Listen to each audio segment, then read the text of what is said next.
દાદાશ્રી, એ બધું ખોટું. જે સાંભળીએ ને ત્યારે બરાબર રહે અને થોડા વખત પછી જતું રહે તો એનો અર્થ જ નહીં ને. એ તો ફિલ્મ કહેવાય. જોઈએ તે ઘડીએ દેખાય ને પછી જતું રહે, એ તો ફિલ્મ કહેવાય. એટલે હું ટકે એવું આપીશ. ઘણા લોકોને દારૂ ને માંસાહાર બધું છૂટી ગયું.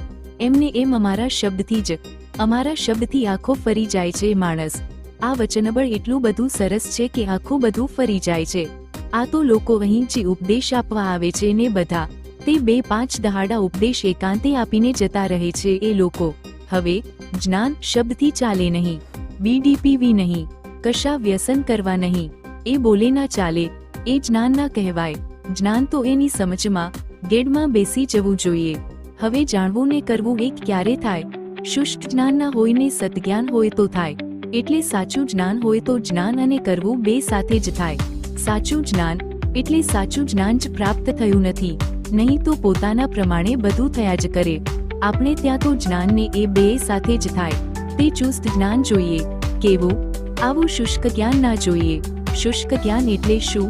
જુઓ ને, જ્ઞાન તો સિગરેટના પાકીટ ઉપર લખ્યું જ છે ને કંઈક